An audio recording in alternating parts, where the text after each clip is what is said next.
There we go. Gosh, it's been a while. I don't do this enough to get the hang of it. It seems like every time I come on, log on, I got to update everything and it's starting from scratch. But here we go. So it's been a while, and I usually don't come on unless there's something I want to talk about. And this recent debate between Douglas Murray and Dave Smith on the Joe Rogan podcast is something that I just ended up thinking out a lot about, finding it interesting, and so I wanted to talk about it. Uh, so let me just go and see if this is on YouTube yet. It is. Excellent. That's cool. Great. All right. Now, if anyone's watching or when you're watching, just go ahead and comment so that I know that the sound is working. It looks like it is. But until I see somebody comment that it's working good, I don't know for certain. Um, so, this debate, if you can call it that, discussion, is one of the most awkward and difficult things I've ever watched. It was quite. I wanted to watch, and so I forced myself to watch it, but so many times I wanted to stop because it was so awkward and embarrassing, really. Um, it's working. Thank you. Good to know. Um, I mean, these people are well known. Um, Sound is a bit choppy. I don't know if I can fix that. So if you have an idea, let me know. But I don't think there's anything I can do. There's also, there we go. Yeah, it looks like stuff is updating with a bit of a lag, but what can you do? So, uh, I think if you're a libertarian, you know who Dave Smith is. I certainly know who Dave Smith is. Um, I don't religiously watch his show. There were times, maybe during COVID, when I listened to most episodes. Now I would say I listen to less than 1 in 10. Um, and I'm certainly not a fanboy. There's lots of things about him that maybe I don't think are the best, but I also don't have any glaring objections to him. There's some disagreements here and there, obviously, as libertarians always have, but I think that he is somebody who is very is more interested in other things, and I don't think is deeply learned on any of these topics. He probably is deeply learned on things like fighting and comedy and hunting and a few other things. Not politics, not economics, not Israel Palestine. Douglas Murray, I don't think that I've read any of his books, although I do think I've bought a few of them. He's obviously been in the space a long time, actually far longer than Dave. Um, and he's somebody who I will never say that I admired, but he's definitely said some stuff that I agreed with. He's had some cogent points, but he's smart enough. He's an intelligent enough person that when you see the type of failings in this debate, I think it's very telling um, that they're deliberate. That when he's being evasive, that he's when he's using debate tactics that maybe are effective debate tactics, but are not intellectually honest, that's deliberate. Um, and almost everything that he said in that almost 3 hour conversation, as far as in terms of having a discussion or a debate on the topic, was intellectually dishonest, misleading. But what was interesting is Dave and Joe caught enough of it that it didn't really work. And it seems like the consensus among a lot of people who even liked Douglas was that he lost the debate, that they were hardcore Zionists. Um, I mean, I even saw a hardcore Zionist saying, I agree with Douglas Murray, but I think he did poorly in this debate. But many of Zionists are going to, they can't not see that they're right no matter what. Um, but there were several issues that I thought were really interesting here and worth talking about. And I also think there's something shifting. Since October 7th, there's been stuff shifting. there's been things shifting in how Americans see Israel. Its support on the left has tanked. Its support on the right is going down.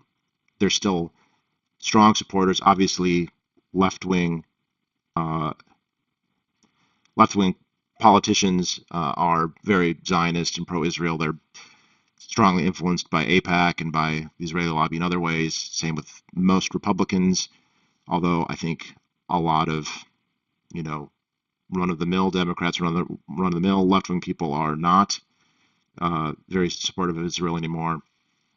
With the right, we've seen quite a dramatic shift. 3 or 4 years ago, it would have been all but impossible to have people on the right talking about AIPAC, talking about Israel in anything other than glowing terms.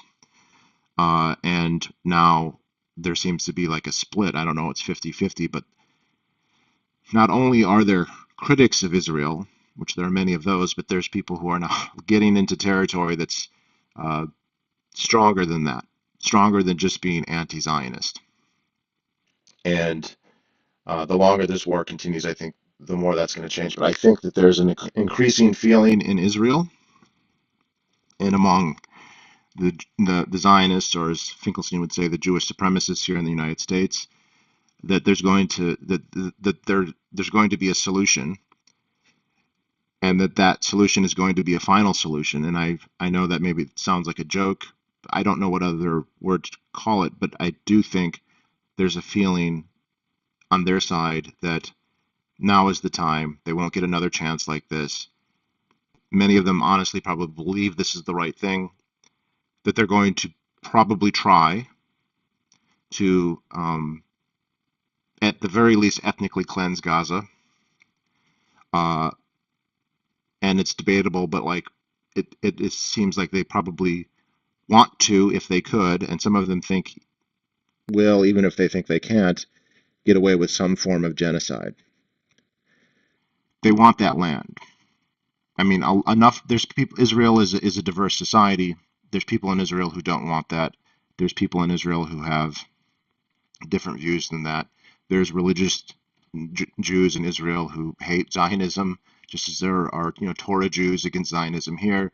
There's atheist Jews in Israel who are trenchant critics of Israel and of its policy, but those voices, although they're there and they should be acknowledged, those aren't the voices that are in power. And there's enough, I think, will in Israel to basically do this at this point. I've talked to Jewish people here, and it's all over the map. Again, some of the best critics of Israel are Jewish. Some of the best books that I've read about Zionism are from Jewish people, Jewish Americans. But I've also talked to Jewish people. I mean, smart lawyers, nice people, people who, on the one hand, will be very open, like just try and persuade you that they're the nicest people in the world, that they feel like their Judaism obligates them to, you know, to help humanity, to be a shining beacon to humanity, that they're so good and so philanthropic and so charitable to everyone, not just Jews, but to everyone. But then we'll also say explicitly that Palestinians are animals that cannot be reasoned with, they can't be treated with, and that they deserve to be treated like animals, which I haven't met any personally who will say that they should all be killed, but that they should at least be forced to leave, and it's very clear they don't want to leave, so that would de facto mean that many of them will be killed. And to find no irony in this, and again, this is not all Jews, some of the best critics of Israel, some of the people on the front lines are Jewish, right? Atheist Jews and religious Jews. But I think that maybe that moderate sector in the middle, relatively speaking, in Israel is becoming more overtly genocidal, or if you don't want to use that term,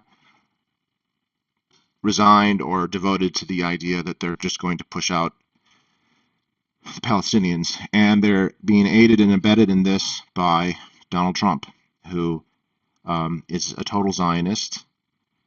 I don't know that he thinks about it in the same way that, say, Benjamin Netanyahu does, but he seems to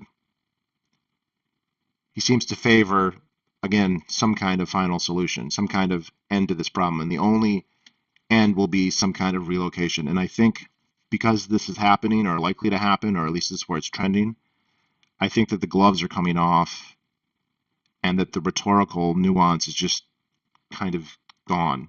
Douglas Murray is, contrary to the way he acted, not an expert in anything, at least in terms of his credentials, except in English literature. And you can tell he has a fine command of the English language. I haven't read any of his works, but I would assume that he's a professional, and that I assume he writes well. Um, he was educated, I believe, at Oxford. Um, but in this debate, if we can even call it that, there was literally zero substance on his side. And there's a couple things that I want to highlight. Other people have highlighted. I'm not claiming that this is a unique insight here, but um, this idea of credentialism. First of all, he doesn't have credentials himself. It's unclear what the credentials even are. I mean, even to call someone a historian or not, you can't get a license to be a historian.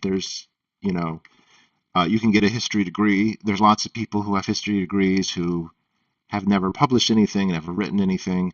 There's a lot of authors who have written lots of books that are popular and that people think are accurate, but who are nonetheless not historians. He, criticized Daryl Cooper, someone I know far less about than any of the other people on the podcast. He wasn't there, but he was, for some reason, because of Douglas, loomed large in the conversation. Um, he's not. He criticized him for not going and doing research, like he's going through the archives. Douglas doesn't do that either. I don't think he's ever claimed to do that, at least for anything about Israel or Palestine. Maybe his first books were about obscure homosexual literary figures in Europe. Like I think he wrote a book on Oscar Wilde's boyfriend. Maybe he did some research there, but that has nothing to do with Israel Palestine. Um, but the commentariat, nobody does that. Uh, Most of the people out there supporting Israel have never done that. Um, but the thing is, you don't need to be an expert if you can cite experts, if you can cite history. You don't need to say, the only point you need credentials is if you're making a claim and you're basing it on your own. I'm saying this and it's valid because I say that. Something that Dave Smith has never done. When Dave Smith talks about, he's very good about this, and he's been helped tremendously by the likes of Scott Horton, to say, this is where I'm getting this. Yes, Dave Smith is not a historian. Benny Morris is a historian. He's an Israeli historian. He's head of the so-called New School, and he's a popular historian who's written a lot of books about the history of Israel. He's written a lot of books about the war in 1948, including a book titled 1948. And I know that Dave Smith has read that book, and he has quoted from that book, and he's referred to that book when he talks about the Nakba, for instance.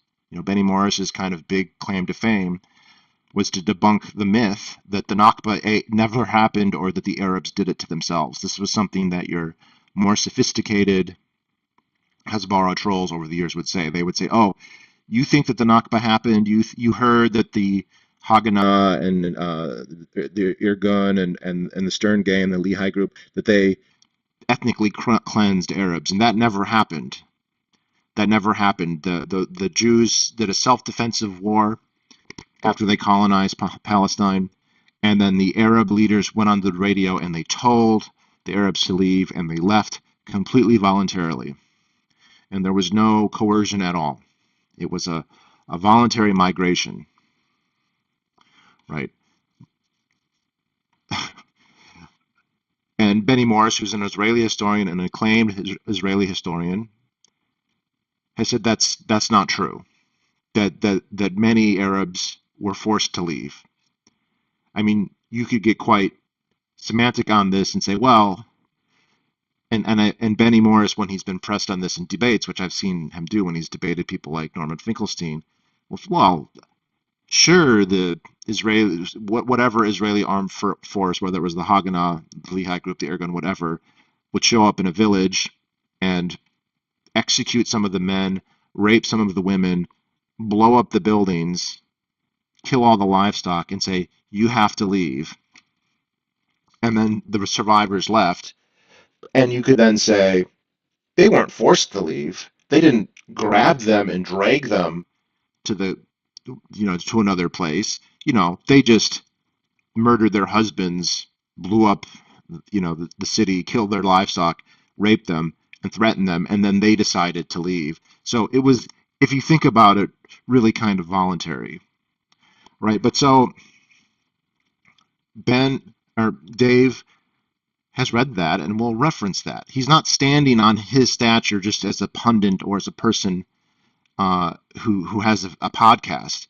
He's read this material, a lot of it, and I'm sure there's a lot he hasn't read but has been told, but I know he's read a lot. Or he'll talk about the tragedy of Camp David. I've heard him talk about that book. That book is written by people who were at Camp David and who detail, and it's a really good book, that details, and it's written by Israelis and Americans. It's not written by Palestinians. And the point of that book is that entire peace process, spearheaded by Bill Clinton, was done in bad faith. That the entire time that the Zionists, that Ehud Barak was negotiating with the Palestinian Authority, they were expanding Israeli settlements in the West Bank. And he was going and giving speeches in the West Bank, telling the settlers, you are setting down roots that will last forever. You are making this part of Israel forever.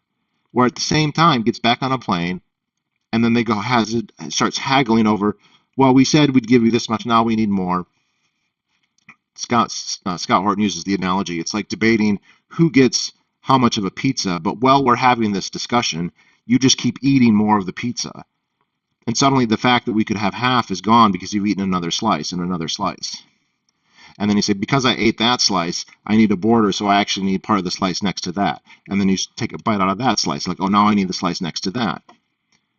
Right? And this is legitimate scholarship. And I don't have any evidence based on the debate that Murray's aware of any of this. I tend to think he's smart enough that he probably is, but there was zero indication of that at any point in the debate, none. Uh, and this idea then that, and this is what so many of the Hasbara Zionists have been saying, is like, well, there's this, and what Murray was saying was, you make all these statements, and then when there's pushback, you retreat and go, I'm just a comedian or whatever. You claim you're an expert, and then you say, when there's pushback, that, oh, you're just a comedian, you're just Jello, you're jelly. Or as Will Chamberlain said, oh, it's a Mott and Bailey. They make all these grandiose claims, and then when they get confronted by a true expert, right, who got a Hasbara tour of the, right, he's been to the checkpoint, so he knows how many calories are getting in. Right? We don't need to know if he was there. We have the statements of the Israeli ministers saying that they're going on a diet, that they can't have sugar, that they can't have potatoes, that they can't have, right? Something that you can't refute because you saw the crossing once with your handler. But at no point in this debate, or any debate that I've seen Dave Smith in, when he's confronted with a point, in every point that Murray tried to raise in this debate, Dave Smith had a valid response. When Douglas became indignant that he's never been to Gaza, which is a complete red herring, Smith shot back instantly and correctly. Yeah, a lot of people have been to Israel and agree with you. A lot of people have been to Israel and agree with me. Totally valid. Okay, so Dave Smith has never been to Israel. Max Blumenthal has been to Israel. He's made documentaries about Gaza called Killing Gaza. He's written great books. Goliath, I've got it on the shelf back there. I reviewed it 10 years ago. He's Jewish. He did Birthright. He went there as a child. He's been there many, many, many times, to Israel proper, to the West Bank, to Gaza. Does Douglas Murray now think that Max Blumenthal is valid? No. Does he question all of these Jewish supremacists in the United States, or these Christian Zionists in the United States? who have never been to Israel or never been to Gaza and yet are 100%. No, of course not. Dave Smith didn't, when he was confronted with this gotcha moment, as it's presented by Murray and his litany of Zionist sycophants, he doesn't go, oh, you're right. Here's a joke because I'm just a comedian. No, he made a logical reply. It doesn't matter. And there's people who have been there who agree with me. Again, the most trenchant critics often are Israelis. They're in a minority in their country, but they're there. And there's American Jews, Norman Finkelstein, right? Like, who've been there and they can talk about it. And then Smith is literate and can read their stuff and then, you know, repeat their points, right? And Murray, it's just he's either doesn't know, which I doubt, or he does, in which case he's being deliberately evasive. The entire debate was along those lines. There's nothing like it's actually quite disgusting. And the way that he will start to, oh, imagine this Israeli who's being killed and the rape, which I'm not even sure that we have evidence that there was mass rapes. I really do. It's like but okay, that's fine. Actually, that's fine. We should know that. We should, I watched the horrible videos on October 7th and the following days, and we should know about that, and we should hear about that. But then he completely dismissed. You could do the same thing 100 times more, probably 50 times to 100 times more for the Palestinians. Also, and they didn't bring it up, but I wonder, how he feels about the Hannibal Directive. Would you write a soliloquy about those Israelis who were blown up by the IDF, and not just accidentally, but intentionally, so they wouldn't become hostages? Let's construct. I mean, just imagine. Maybe they think they're going to get liberated. Maybe they believe, oh, we're going to get rescued, and boom, they're killed. And then when their corpses are there, like napalmed to dust in a way that Hamas had no ability to ever do, right? By a Hellfire missile. And then to have some lying uh, IDF person stand over them and say, look what Hamas did. It's pretty disgusting. But he doesn't have any empathy for the Palestinians. Zero. And there's another interesting thing here where he brings up this idea that, like, because Hamas was they have a state, and here's and they've been democratically elected. Ergo, the people of Gaza are guilty. There's a couple things there. First, and Dave brought this up. No one thinks they have a state. The Israelis don't think they have a state. They don't act like it. They don't treat it like a state. On the other hand, Murray is pointing out, well, they had this election in 2005 and came to power. He points out that they have violently stayed in power, raising questions about how what's the degree of demographic support or democratic support if it's violently staying in power and it's not allowing elections. But if the argument is, well, because they're the government. First of all, if they're a government, if they're a state, if Hamas is the army of the state of Gaza, then you can't also say, well, they're terrorists, right? If they're a state, just like Israel's a state, then all the hypocritical things think about states that people have, that it's okay when states kill people, it's okay when states invade people. George Bush isn't a murderer because the United States is a state. If Hamas is also a state, when they did a tiny little invasion of some subdivisions on their neighbor who's been oppressing them forever, for 50 years, not forever, decades, then they're not terrorists. It's just a state actor. Maybe they're using asymmetric means, but, states use asymmetric means too. So when it benefits his argument, he will pretend that they're a state. He'll say, oh, there's no blockade. They were given their freedom, right? They're a state now. They're a democratic state, apparently. They're democratic in the sense that everyone who lives there, whether they voted for them or not, or even were alive when the vote happened, are culpable. But then when they do any violence, they don't get the double standard that all states get, that the Israeli state certainly gets, that the American state gets. That right? It's an interesting question, truly an interesting question. Like how culpable are people in a society for their government's actions? Because there's a whole spectrum of involvement there that I think that you could make some nuance. And you have people who vocally support their states and who vote for them and who pay taxes for them and who join their military services and are patriotic and loyal. And then you have people who begrudgingly will do those things because they're forced. But then you could say, well, they could have resisted. You have people who didn't vote at all or who voted against or even protested. The way that these people tend to think, though, you could do everything. I mean, you could not have voted for Hamas. You could have campaigned against Hamas. You could have tried to avoid paying taxes to the extent that they had taxes. You could have avoided military service to the extent that they had military service. You could have even launched a rebellion against Hamas. But if you failed and Hamas continued to be the state, so-called, then by many people's metrics, you would still be totally guilty to everything that Hamas has done, right?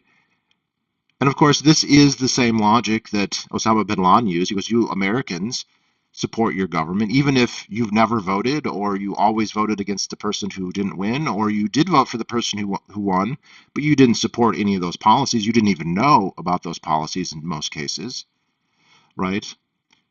But here's the other thing. If you're going to say that, whatever level of culpability you ascribe to the citizenry, so-called, of a place to their state, right? If it's really true that this election that happened 20 years ago and that there has not been allowed to be another election since, and that state entity, so-called or so characterized, which has been subsidized by outside of that society, including by Israel, which Dave brought up. And I mean, Douglas just pretended like that didn't mean anything. He didn't deny it. He didn't say that's wrong. That's a conspiracy theory. He never said anything that Dave said was wrong.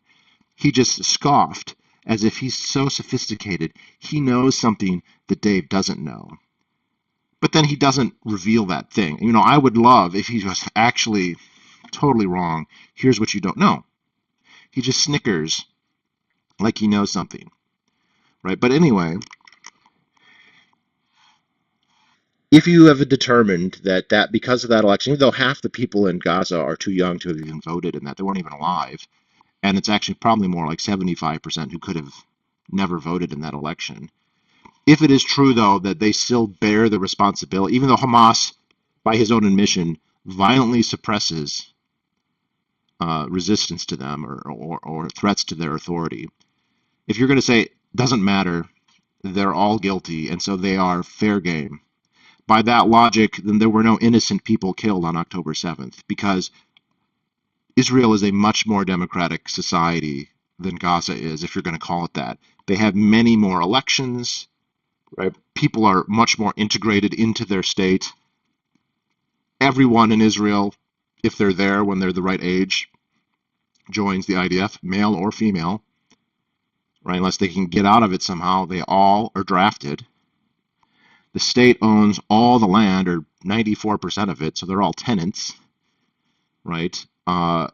They actively vote, right? Their voter participation is much higher than Gaza. Gaza hasn't had an election in 20 years. Israel has elections all the time, regularly. And so you either say that they have the same culpability as the Gazans do, which is to say they can be killed for the actions of their government, or if you're going to be nuanced, they have more culpability. It doesn't matter if some of the people in Siderot or at the dance party were hippies who wanted peace and wore flowers or whatever. There were still Israeli citizens whose tax money was paying for Israel, who, when the time came, would have been in the IDF, right? And there's even little things. Some of those border towns were established as military posts and given fake Jewish names, right? There were original names, and they were like, oh, we're going to give it a new name, and it's going to be, the early Israeli state was strapped for manpower. They were outnumbered. You couldn't have a standing army that was that huge, and so, yeah, you'd have to organize the citizenry into like militias, and you have to say we're gonna establish a town here, and it's gonna be like a garrison town to keep in the Gazans. So if he's gonna say, if anyone's gonna say that the Gazans are culpable for Hamas, I think that's kind of silly. But let's just concede the argument. Then Israelis are just as culpable as are Americans on 9/11. And if Hamas is a state that they got their freedom from, that they somehow became a state, they don't claim that they have one. The Israeli government doesn't recognize that they have. No Arab states recognize that they have one. Then what they did is not terrorism. They have all the hypocritical bona fides of a state. Then what they did was just an invasion, and there's collateral damage. Just like what Israel's doing to Gaza, only a hundredth as bad, really. Maybe less, depending on the numbers. So really revolting. And I think Dave, did a great job with the failure of empathy. And it's interesting where the casualties of the Palestinians, that's just collateral damage in a terrible war. But the Israeli casualties, those are the most sacred people. They can't be killed, like even though it doesn't matter what their government's doing, right? Uh, and it was just, and I think Douglas must.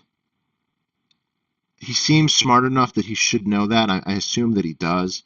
If that's true, then he is just a piece of shit scumbag. Or he is an idiot. I mean, he could just also be totally uninformed. I will say that the Israeli agitprop, its propaganda, is very, very good.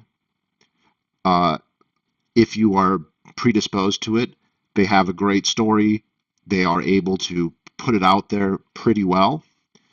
And if you're given the VIP treatment as he has, he's been given awards by the Israeli government, you might believe it. You might be. Douglas, I don't believe is Jewish.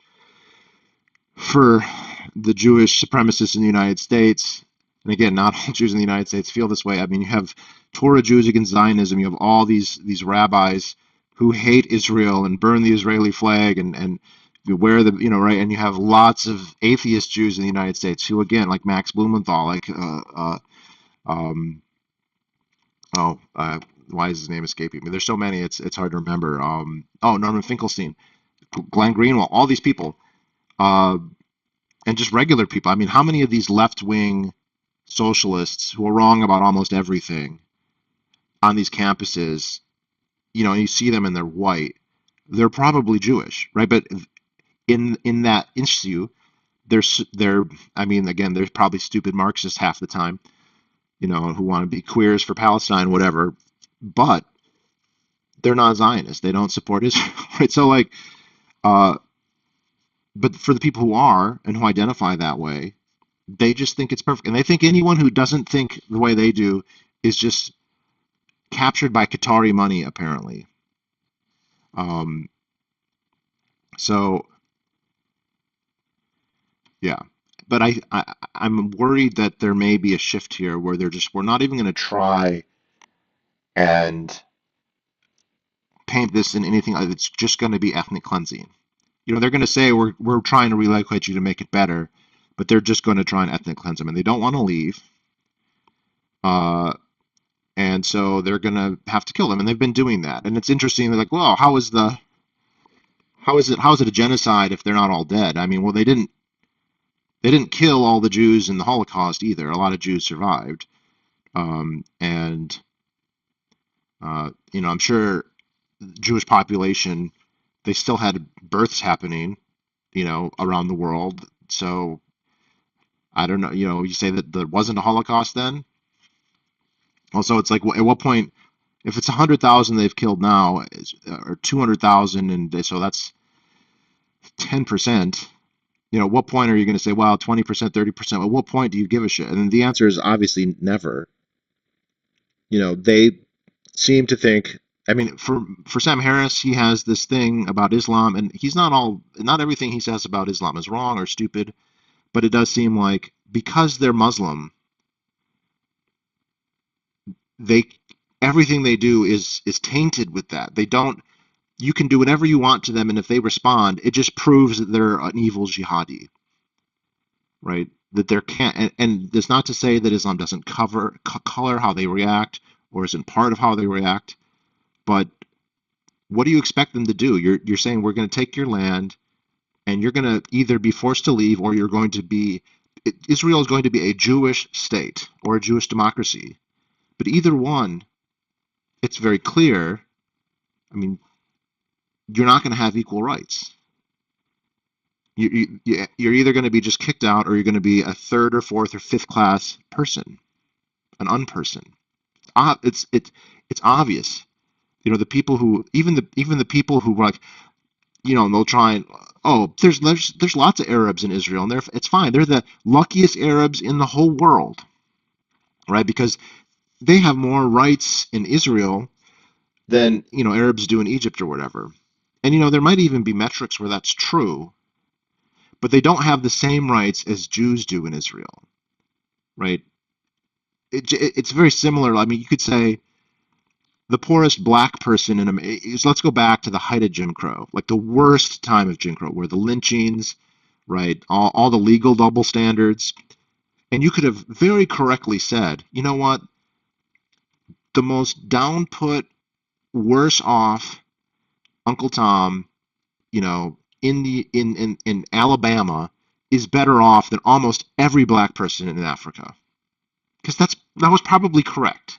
I mean, I'm sure there's some African king or whatever who had it really well, but the amount of violence that they probably had to deal with, their economic right, you could have said that, and it would have been true. And that doesn't mean that there weren't horrible injustices happening in the United States directed at black people. And I would say that the legal status of non-Jews, and especially Muslim non-Jews, but also Druze and Christians, is much worse than it was for American blacks. And how indignant Jewish supremacists and Zionists will get at that suggestion that it's an apartheid state, but then they'll say, without even the smallest indication of irony, it's a Jewish state. It's a Jewish democracy. What does that mean? Does it just mean everyone gets an equal vote? No, of course not. Yes, they can elect people to the Knesset. There are Arabs in the Knesset. Yes, they're always a minority. They're never the prime minister. All the land, almost, with some of the kibbutzim are privately held. Some of the most religious shrines, so like the Al-Aqsa Mosque, is not technically owned by Israel. It's policed by Jordanian police, but like 94% of the land is owned by the state. That doesn't mean that they expel every single non-Jew, but they want to have that control. And if they decide, ultimately, what's the disposition of this land's going to be, it's going to be decided by a Jewish person. Now, it's going to be official. There'll be, the Department of Labor, the Department of Dispositions of Lands in the Galilee, or whatever they want to call it. But whoever is in charge of that is going to be a Jew. And when they decide that this neighborhood needs to become Jewish, it'll become Jewish. Now, they're not going to say we're doing apartheid and we're punishing the Palestinians because they're not Jewish and because we believe that the Torah says that we can do this, or if they're even atheists, just because we're ethnic nationalists that way. They'll say, oh no, the zoning's not right and you're not up to code. Yes, you applied for the permit to make it up to code, but you didn't fill out the paperwork right, so it's not up to code. By the way, here's a guy from Brooklyn who's never been here before. He can move. And here's the irony. Dave Smith, this most trenchant, not most, but a trenchant critic of Israel, in the eyes of most Israelis, would have more right to just come to Israel and live there than anybody who was born there who was not Jewish. I think they would all agree with that. In fact, they would pride themselves on their bigotry as far as that goes. And I've relayed this story so many times. Most of you probably even know what I'm going to say, but he's a good friend who is Jewish, smart guy, very smart guy, much like Douglas Murray, Cambridge. Douglas went to Oxford. He went to Cambridge, speaks 5 or 6 languages: ancient Greek, ancient Latin, Hebrew. And he said, you should read this book. And the book is called The Prime Ministers, and it's a great book. You should read the book, The Prime Ministers. It's on my shelf back there. And it's by a guy, I think it's Yavani, I can't remember his name exactly, but he was born in the UK. He immigrated to Israel when he was 16 or 17. Because he spoke English, he got a job in the Foreign Office, and next thing you know, he's writing speeches for prime ministers. He got to know a lot of prime ministers, Levi Eshkol and Golda Meir, and then later he got to know Menachem Begum.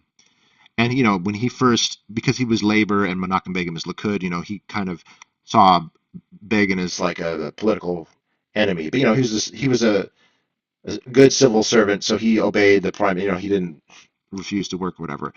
And he tells this story about when Menachem Begin was executing British soldiers. He would do terror.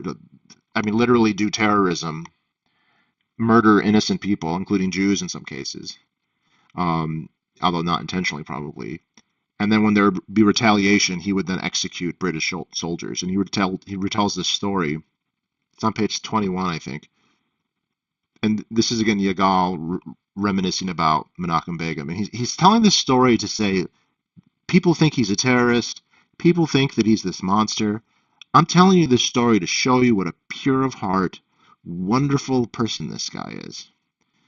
So they capture these two British soldiers and they're going to execute them both because two Jewish terrorists have been executed, caught doing terrorism. And they go to hang them both, and one of them, even though he had an Irish name, he starts to pray in Hebrew. And he's like, oh my gosh, he's Jewish. Well, we can't kill him. We can't kill a Jew. We can kill a non-Jew. Non-Jews, not, and it's not to say Menachem Begum likes to kill non-Jews. It's not to say he hates Goyim. I mean, you can find lots of quotes of some Jews feeling that way, but that's not to say that. He doesn't hate them. He doesn't want to kill them necessarily for no reason. But he will for political reasons, because at the end of the day, Jewish life is more valuable than non-Jewish life. And so this person who was an enemy soldier, right, someone fighting against the Israelis, the nascent Israeli state that had yet to be declared, the traitor to his race, but he's still a Jew. So at the end of the day, he deserves to live. And the irony is the guy writing the story doesn't understand what that says to everyone else who's not a Jew. And I don't know if my friend had read this book. I don't know if he caught this passage. And I'm not saying my friend feels this way. I don't know that. I doubt that he does. But I don't think when he read it, it hit him the same way it hit me.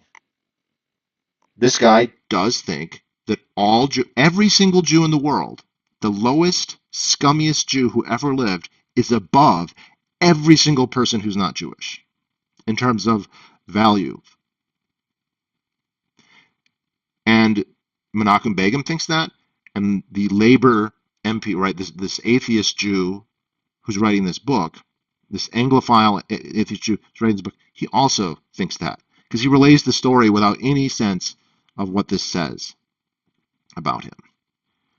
And Douglas Murray's not a Jew, but he's a Zionist, and the only people who are really worse than Zionists are Christian Zionists, right?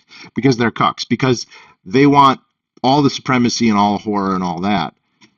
But at the same time, the Jews spit in their face and think of them as just the most worthless scum. I mean, they hate Christianity to the extent that Jews are religious.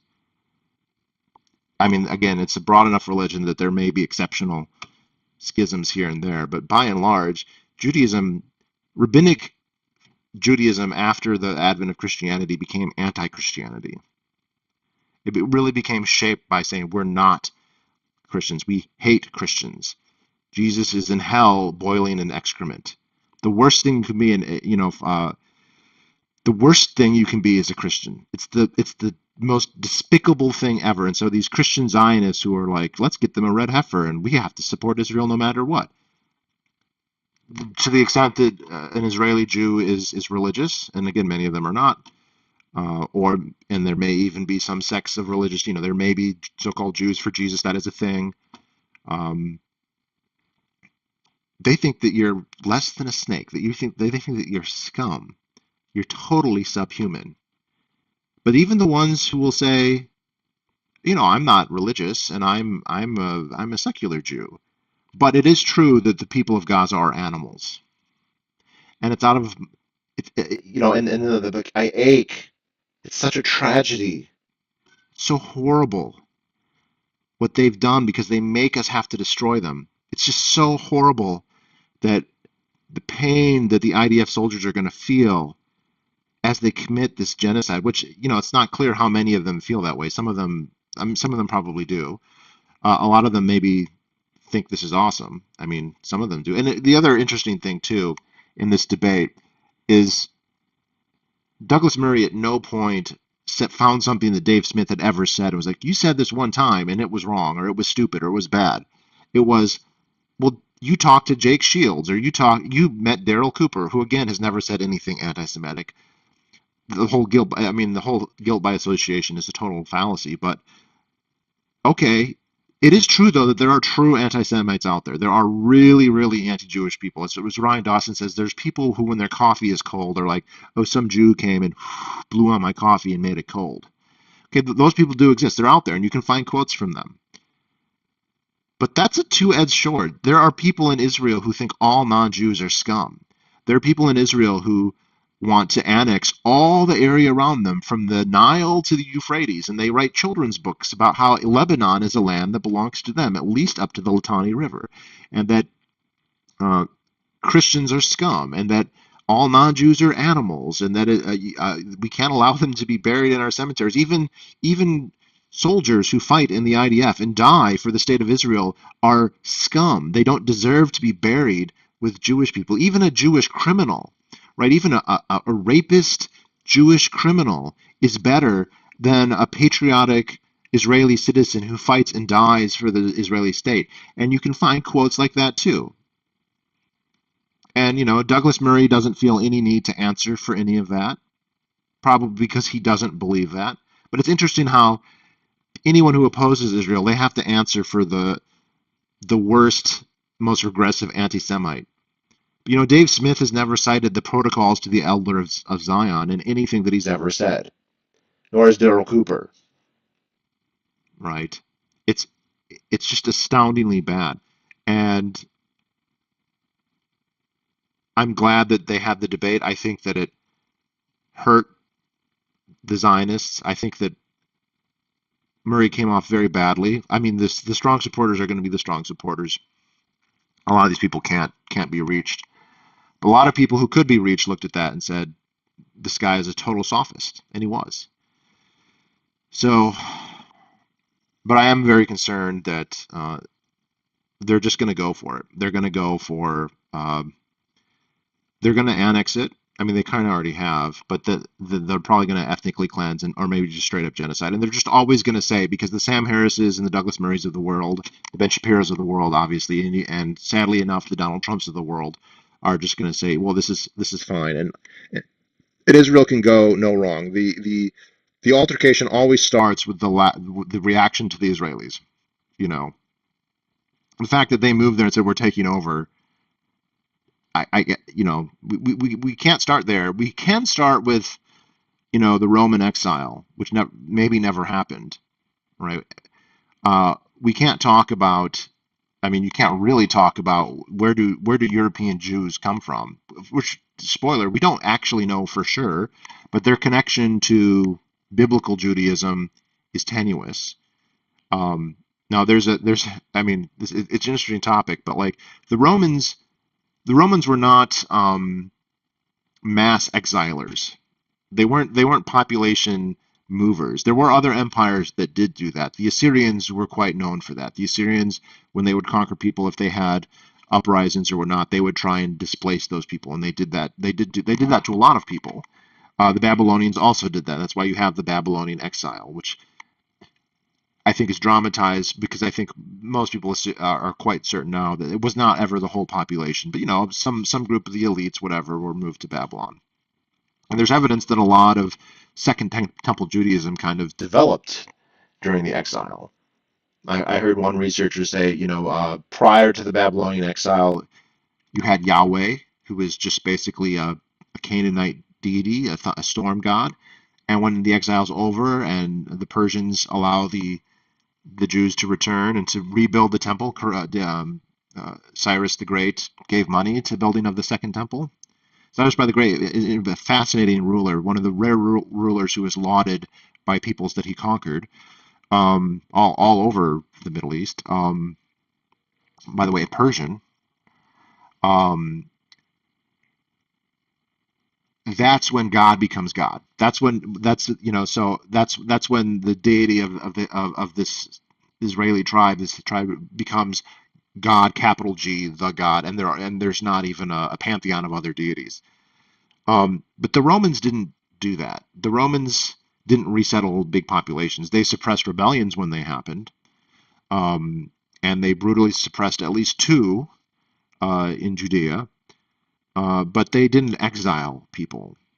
They slaughtered a lot. They probably killed a lot of people in Jerusalem, maybe even a huge portion of the population of Jerusalem, in just before the start of the Flavian dynasty. But we also know, though, that there was a lot of immigration, that there were big Jewish populations during the Roman period, not in Israel. So a famous Jewish thinker of the time is called Philo of Alexandria, which is in Egypt. And there's some researchers who think the Jewish population of Alexandria was larger than the Jewish population of Judea in, like, say, the first century AD. We know that there were tens of thousands of Jews in Rome itself, at least 40,000 at the fall of the Republic, and more still in other places in Spain, in Hispania, in southern France. It's very plausible that these are the communities that became Western European Jewry much later. And if that's true, then they weren't exiled, they immigrated. I mean, the whole idea that even if they had been exiled, that they would have the right to dispossess, it's just so stupid. But if that's not even true, and it's just because of this, and of course there's also the whole Khazar thing. I don't want to get into the Khazar. It's funny if you I don't the Khazar thing is interesting. We don't really, and for the Khazaria was this kingdom in north of the Caucasus, and famously the ruling elites converted to Judaism, I think in the ninth century.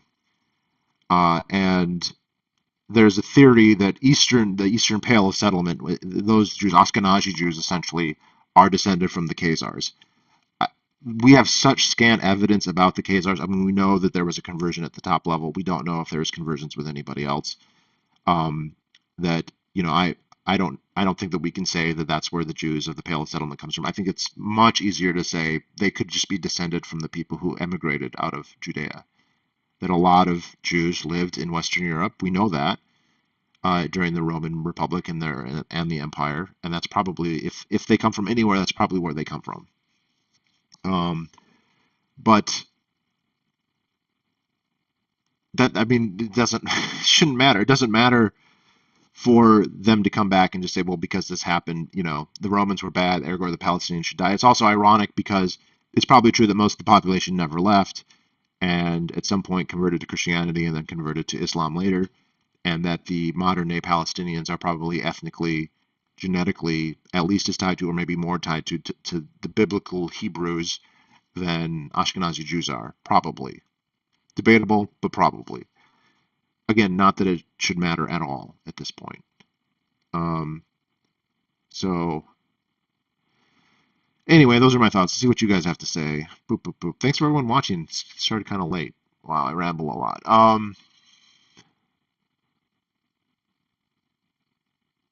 I was literally just watching some of your vids. Glad you decided to stream. Were you like a new watcher, or are you like watch the channel for a long time? And what vids? William Adams, Will Adams. What's up, everyone? I always.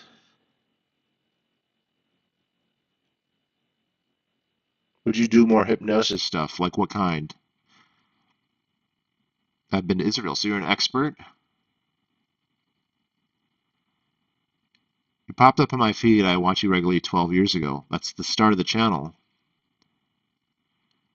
I was just seeing on my thing, it looks like my earliest videos are from 13 years ago. I think, well, no, my first video is February 2011 was the first time I uploaded a video. I did like a 30-part series on gun control.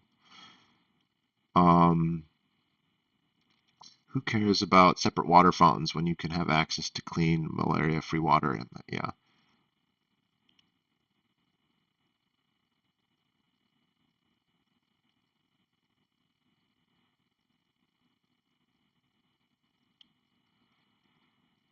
It's good to see you. Thanks for being awesome. Thanks, Charles. Is the debate worth watching, or is the debate itself a psyop propaganda? I look when people come and say, "Look, we've got Dave Smith is a Jew," and I mean, Dave was the only Jew there. Murray is not a Jew, and Joe Rogan's not a Jew. But they just think we have a pro Zionist Douglas Murphy, and then the anti Zionist guy is Dave Smith, and he's a Jew. Although I mean, Dave Smith is was born Jewish. There's a lot of people who think he's not Jewish. I mean, like that he may actually be a Christian. I don't know that, but like I've heard that quite a few times. It doesn't mean it's true, but like who then say, look, it's all fake, it's all controlled. I don't know. They obviously disagreed. Douglas Murray thinks he totally believes in Zionism. He supports. It's unclear to me that there's anything the Israeli state has ever done that he disagrees with in even the slightest degree. And if there is, he didn't mention it. Would have been nice maybe to show his bona fides that, oh, I'm a critical thinker. Like there are things that Netanyahu did some things that were. I mean, Israeli politicians, they don't all agree with each other 100%. Netanyahu, the Likud and Labor, they fought each other for years. I mean, they agreed on a lot, but there's people in Israel who disagree with Netanyahu, and it shouldn't be impossible for Douglas Murray to disagree at least as much as, say, his political opponents do. The ones protesting in the street or whatever. But it's unclear. I mean, it just seems like there's this, and the most supportive Zionists in the United States kind of the same way. Like they put themselves in a place where, like, I don't want to say one bad thing about one thing Israel has ever done, no matter what. And they tie themselves in knots to, I mean, the funny stuff is whenever someone brings up the USS Liberty, and they just have to, they, for a long time, they just pretended it didn't happen. But I mean, it did happen, and there's just overwhelming evidence that it happened, but there's no nice way to put it. So there, and same thing would be like all their theft of our nuclear secrets, our uranium, and all that. They're just not going to talk about it. They're going to try and pretend you don't know. They're not, and I don't know. I just think he doesn't even have credibility. I mean, I think if he were going to be more sophisticated, you'd say, look, there have been mistakes made. Maybe say there should have been a two-state solution. Um, maybe there's some bad faith. We should maybe grant a state in the West Bank or whatever, but until Hamas has been gone or whatever, we have to keep fighting. Well, there's ways you could do it that aren't as so sycophantically and obviously ridiculous, but he seems incapable of doing that. But I think the debate it's worth watching. It was hard to watch because he was so cringe. I don't think he'll ever be on Rogan ever again, by the way, Douglas Murray, because he basically tried to and it was so ironic too because Murray has recently kind of been famous. Like we have to have free speech and we shouldn't shame people and we shouldn't use identity, and yet he used all of those fallacious logical fallacies. Um, did you say you were a sexual Jew earlier? What the? I never said that. I am not a sexual. I'm not a Jew. I've never been Jewish. No Jewish ancestry that I'm aware of. What are you reading nowadays? Would love to know more book reviews. So right now, I'm reading a five-volume history of the Hundred Years' War by Robert Senchen. I just started volume two, and 100 Years' War. It's a long period, something I didn't know a ton about, and so I decided to fix that. And there's this great five-volume work on it. And it is interesting because like you just start to learn things that almost become relevant almost immediately. For instance, uh, the first part of that war, when Edward III first goes to war against France, uh, it might be one of the only examples of an economic um, blockade or financial blockade that had effective political results. the the author says this has never worked ever except for like this one time, and so basically um, Edward wanted to go to war not to become king of France, but to to regain some of his territories that he had lost in Gascony and other parts of it. So it's complicated, but feudally speaking, the king of England also had all this land in France. At one point, under Henry II, it had been when Henry II married Eleanor of Aquitaine, he inherited Aquitaine, which is like half of France. And this had been whittled away in a series of wars. And so by the time Edward III becomes king, who Edward III is himself, the grandson of a French king. His mother was a French princess. Um, he wanted to get some of this land back, but the English crown was very weak relative to the French crown. It had about a fifth population, about a fifth or less of the tax revenue. But the northern part of France and what is today Belgium and the Netherlands, those areas were economically very linked to England. Even though they were technically part of France, they had this early industrial cloth industry. Uh, Towns like Ypres, uh, Liège, Brussels, and they were largely dependent on wool exports from England. And Edward said, there's not going to be any wool exports unless you support uh, my war efforts in France." And it worked. They said, "Sure." Well, he got the support he wanted. Their support ended up being basically worthless, but it's kind of fascinating. It's also fascinating to see how states ran like that back then, and they really were much weaker, relatively speaking. They could not harness the resources of their countries to near the degree that they can now. And also, of course, the societies were much less productive, and so the margin between survival and the surplus to fund a state was much, much, much lower. And this is why people say, like, how come there's a rebellion for 2% taxes and now taxes are 50% or whatever?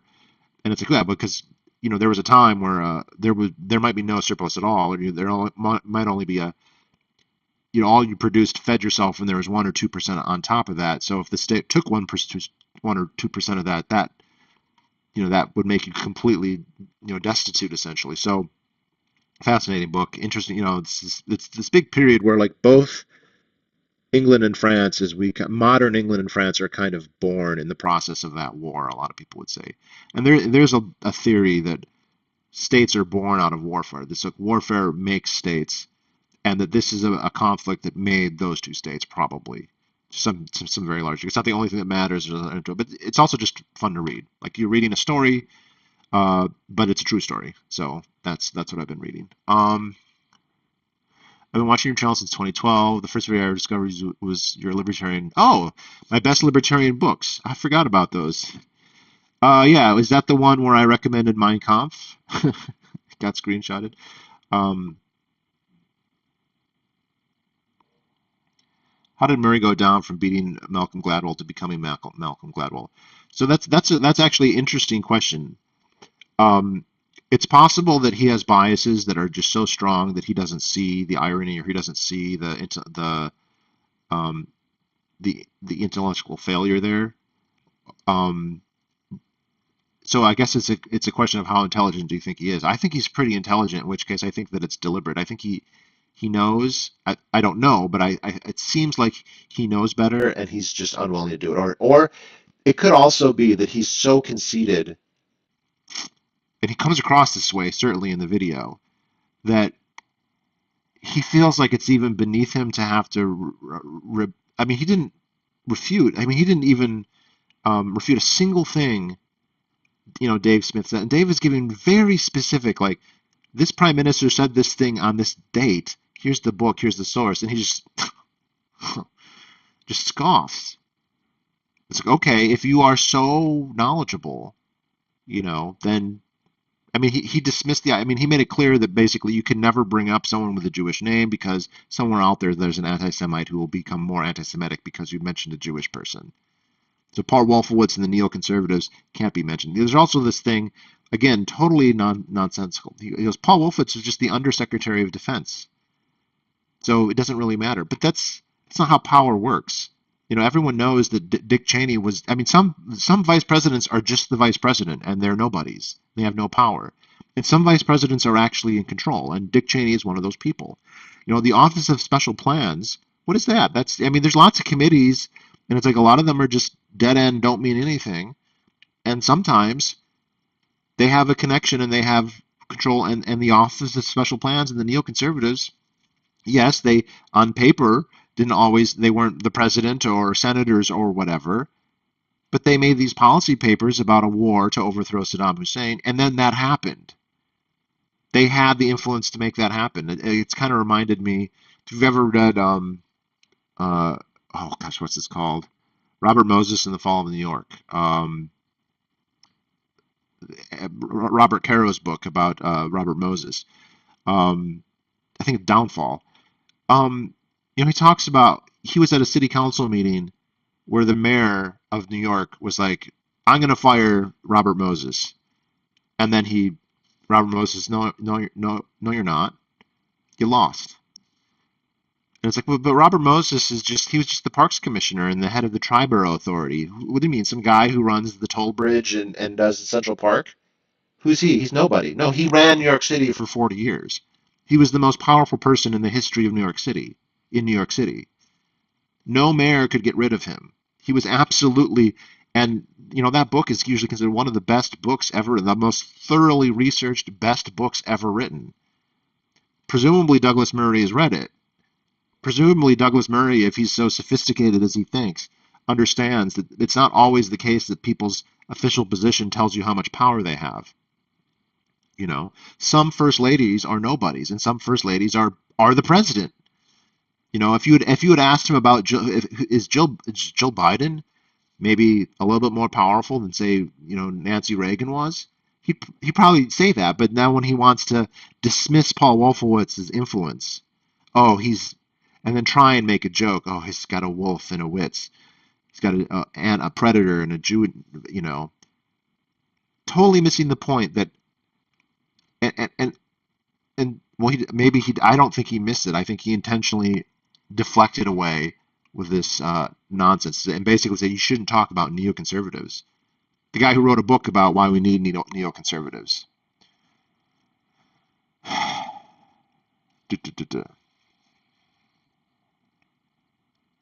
An Norman Finkelstein versus Douglas Murray debate would be wild. Yeah, but I'm sure in that debate he wouldn't say, well, you have all the credentials, because compared to Murray, Finkelstein has all the credentials. He's actually a researcher in this. He actually he has all of those credentials, and he's been doing it much longer. I tend to not like Finkelstein's style most of the time, although his invective can be quite amazing sometimes. Um, but I don't think Murray will ever agree to that. Um, what would you worry about being done to the stateless society in Halo Land the panda is preparing to do to you? I don't know what Halo Land is. Um, what happened to your podcast? I just didn't have a time to record, and so I stopped making it. There's nothing really to say there. I got really, really busy, and I just didn't have time to put it out. And also, I didn't get. Look, I mean, I didn't do it long enough to like. I mean, how many episodes? Like 20, and I had to pay to put all that up, and so I was like, I don't feel like doing this anymore. So I'd rather just do the YouTube, I guess. Um,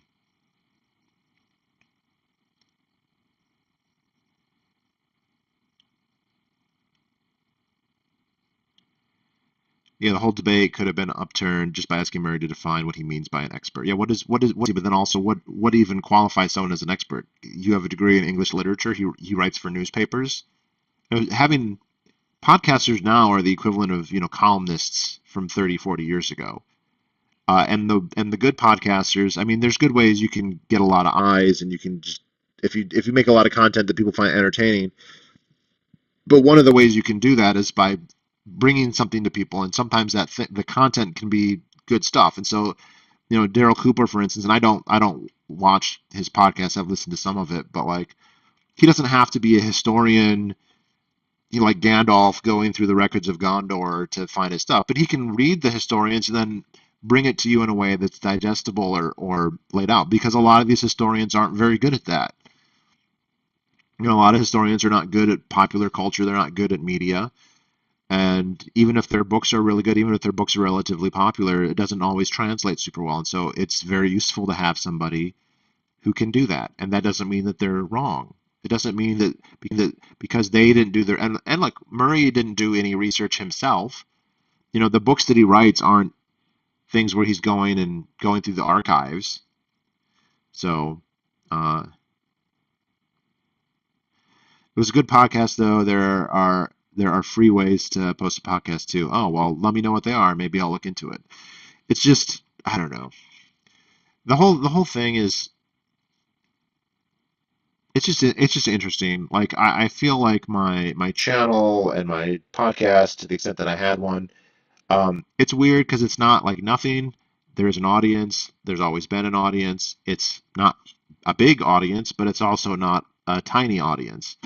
Um, and the result is like I feel like I don't. It's not worth putting a ton of effort in.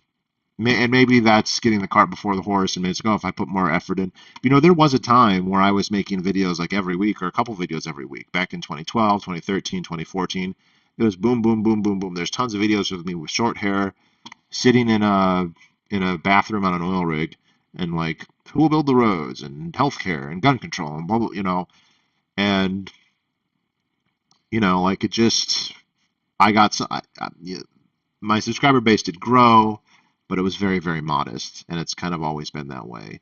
And now I feel like it's changed so much that like YouTube, I don't know. I like it.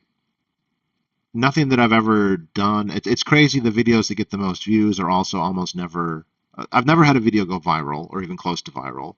Um, I think still to this day, my most watched video is about Order of the Arrow, which is totally not about most of my content. And then like the foreskin stuff and the communal shower stuff, that also has done relatively well. Um, I mean, for what I do, but like the political stuff, which is what most of the stuff is, and that's what I find the most interesting, and that's the stuff like that I like doing the most. I like the communal shower stuff too, but like it, I don't know, it doesn't do much. Maybe there's more I could do, but I don't know if that would be. I mean, people have told me repeatedly, like, well, if you just edited your videos and whatever, and I'm like, okay, so that's 10 times the effort, but it doesn't change the content at all. It's not like the point is better. It's not like the logic is different. It's not like the references are better. I totally get, yeah. There was like graphs and charts. A lot of the stuff would be good to illustrate for sure. If there's a map, but God, that's just way so much. It's so much more effort. Uh, we all love you. Thank you, Charles. I'm sure that's the Holy Land.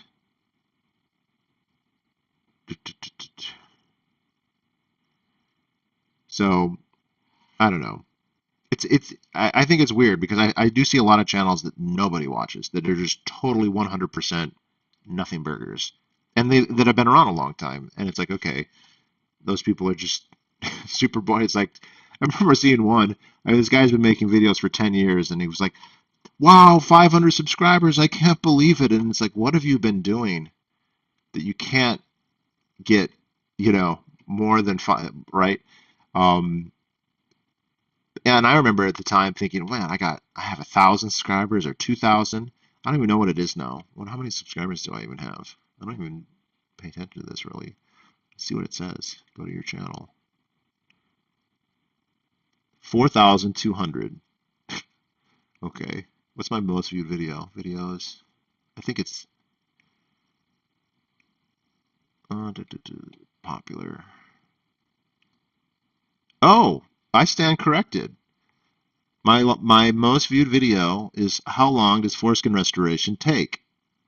49,000 views. Okay, that's decent. That also took 7 years, so that's 7,000 views a year. It didn't have that for a long time, so that might be the algorithm. And then number two is Order of the Arrow, Evil Boy Scout Cult. That video I made on an oil rig in Utah. Man, 13 years ago. And then a little bit behind that, The Curious Decline of Communal Showers. 37,000. Foreskin restoration, 33,000. That's 9 years ago. So like, what's the first? So the first one that's like really about politics is why I was right about Stefan Molyneux, and I don't have a shirt on in that video. It's 12,000. And then circumcision, then the Venus Project, which I still get comments on Venus Project stuff. Uh, Foreskin restoration, Stefan Molyneux, communal showers, Stefan Molyneux, foreskin, hypnosis, circumcision. I think that's a parody. Stefan Molyneux. hypnosis, the rise and yeah, it's funny. Like so, almost. Oh, there's the best libertarian books. There we go.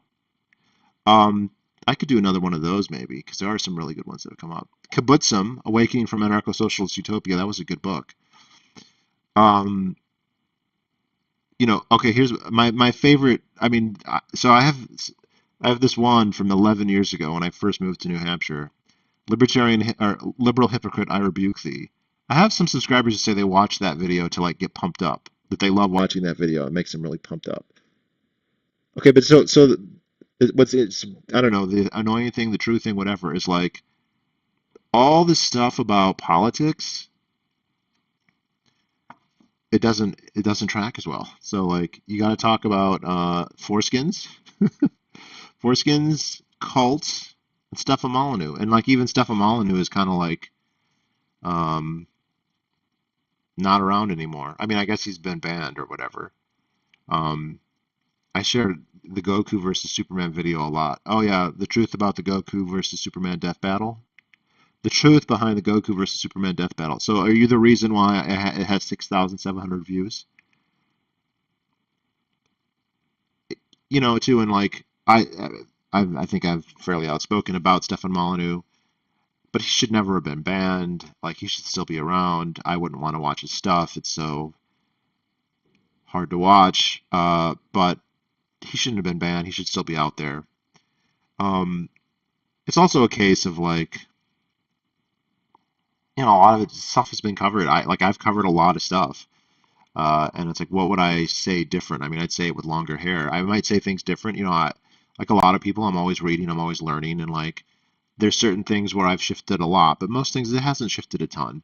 There isn't a ton more to say about roads or healthcare I mean, one thing that I've thought, like the gun control thing. I mean, my original 20 or 30, my first 20 or 30 videos were about gun control. Gun control is like, I mean, it's it's getting very close to where that's just over as an issue. Like the gun control lobby has just failed totally, and like the courts are now, the courts and the legislatures at the state level are basically, from when I started this channel till now, yeah, it's because of my channel, obviously. Like there's been an almost complete revolution when it comes to gun rights in this country. That's been, I mean, really an unsung. People should start. I haven't seen this yet, but I don't know if people have grasped, but like more than half the states, the Supreme Court are overturning almost a huge number of regulations, and we're very close to having nationwide reciprocity, nationwide concealed carry, constitutional carry, um, and things like, I don't know, not quite the abolition of the ATF, but like it's complete like there's just been a very concerted and very effective campaign in the courts, and also in the state legislatures, and it's like it just feels like we've kind of won on that issue in a way that, like, who could have thought? It seemed like, man, back in the late 90s and the early 2000s, it just seemed like, wow, this is going to be, we are just 1 or 2 years away from them, some Australia style gun ban. And that just seems totally impossible now, to the point where, like, I don't even think even the people who favor gun control are kind of over it. It's really, I mean, there could be a massive, massive. I haven't seen, like, in all the gun stuff I follow. I mean, there are people who are like, here's this court case, here's this court case, here's this court case. But like, we're at like a meta point where we could start saying this is. I mean, look, it can be a lot better. Don't get me wrong, but like the debate has shifted so far in favor of gun rights that it's like you can't even see where it started. It's amazing. It's wonderful. And the juxtaposition with every other country in the world, it's just crazy. Um, it's also interesting in the debate, not to kind of tie it back, but Murray is like, oh, there were guns in that Hamas hospital. There were guns in those. I'm like, bitch, every house in America has got a gun in it, and they live in a society where they're constantly getting attacked and there's tons of violence. So it makes sense that they would have guns. Fuck, what is wrong with you people? And I also remember when he was talking about radical Islam, and this might also color the way he feels about Jews. Jews will spit on you, and Jews will say that they're superior to you, but they probably won't just straight up murder you if you're not, in an area they want to colonize. Jewish terrorists are not going and killing people in the U.S., a la the president or whatever. But like, uh, but if it's more dangerous if you live in Lebanon, the West Bank, or Gaza. But like, in Iran or whatever. But you could see he was talking about maybe his first show on Joe Rogan. I think he's talking about what happened to Charlie Hebdo and thinking you can tell he's worried. Like, what could that happen to me? What am I supposed to do when they come in with a AK-47? It's like, well, if you lived in the United States, it wouldn't be good. You wouldn't want that to happen, but at least you would have the option of maybe shooting back, right? And as a Brit, he seems. I mean, he seems to have not internalized. He's been to the United States a lot, but it doesn't seem like he grasps that maybe he should have gun rights there. Maybe that's a thing. You can't do that here. You're not going to have a Bataclan. The only places we have mass shootings are where guns are banned, and really we don't actually have them at higher mass shootings like Bataclan. We don't have those at higher rates than Western European countries. We have overall gun deaths that are higher because of suicides, and our homicide rate is more skewed towards guns than knives, and say in Europe, although the overall homicide rate not really is different. But for the mass shootings, it's really not different. Germany and Scandinavia and the UK, they have them at similar rates when you account for population. But it strikes me, I've never heard him talk about gun rights even once. So, in the way he seems to treat everyone who's a pleb is being beneath him, my guess is that he is not in favor of that at all. So, and this is one thing, even among libertarians, I know a lot of libertarians because of the gay network. I know a lot of gay libertarians in the UK and in Australia, among other places, and they can be really good on a lot of things, but man, they are terrible when it comes to guns. They just viscerally hate that idea that just regular people can have guns. It totally. Well, one in particular who's now I've known him a long time.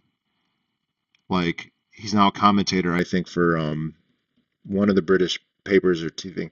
And he was posting like people with machetes should just be arrested. Zero tolerance. You have a machete, you get arrested. I'm like, bitch, what are you talking about? Like, you should be able to carry a machete around. Now, in the UK context, he's talking, well, if they have a machete, they're obviously like a Somali immigrant and they're a criminal.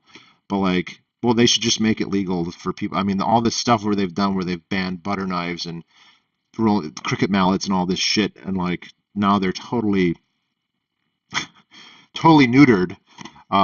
And yeah, it's kind of sad. But in the United States, it's been a tremendous success story, and there's more to do, and it's not complete. But like honestly, I'm surprised I haven't. Maybe I'll look, but like at some point, this used to be a very very contentious. Like this was a battle. Like, are we gonna ban? Are we gonna have an assault weapons ban? Are we gonna ban handguns? Are we gonna? That's what people were talking about. I remember people talking about that on the TV, on the news, like openly talking about that after Columbine, after uh, George W. Bush, all these fucking fake Republicans. We have not had like a principled, you know, gun rights Republican since I don't even know. Bush certainly wasn't. Trump certainly wasn't. Trump said that he favored national concealed carry, but he also did the bump stock ban, which got overturned. But like, he's certainly no Ron Paul or anything like that. But so, yeah, I feel like that should be celebrated more or something because it's actually stunning.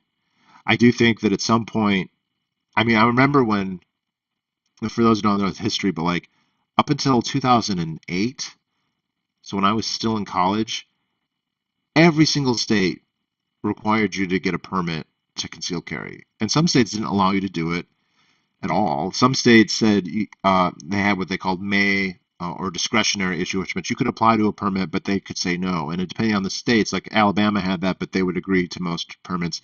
California, most jurisdictions would never approve a permit. Um,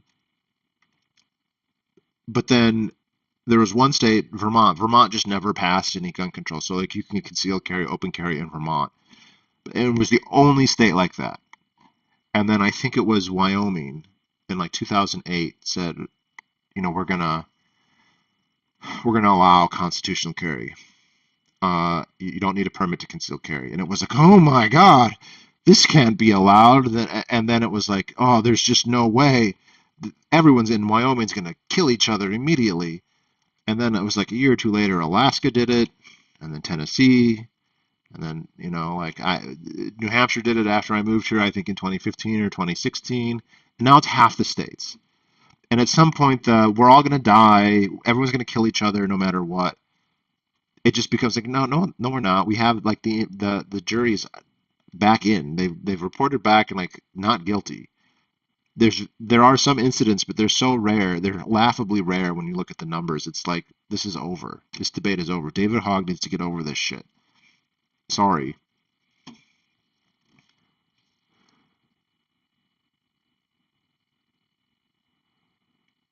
Uh, Stephen Molyneux. That's a name I have not heard in a long time. He's like Obi-Wan Kenobi. Well, he's me. Maybe he'll return. Uh, yeah. So again, I don't think he should have been banned, but I really, I mean, I mean, maybe what happened to him will happen to Douglas Murray in the sense that like Molyneux kind of jumped the shark. He reached this pinnacle of popularity. He went on to Rogan, and then he lied to Rogan's face, just in the most pathetic way possible. And in that case, on Twitter later, Rogan called him out. This is the whole thing about his wife doing the defooing or whatever. And the thing is, like, that was a relatively minor. It was a lie. He's pathetic. But like, the stuff that Murray is lying about is so much more substantive and so much worse. Like, who at the end of the day, who fucking cares how big a deal is it? I mean, it's bad, but like, how big a deal is it if Molyneux's wife got a reprimand for teaching defooing or not? Defooing's not great, but it's not genocide, right?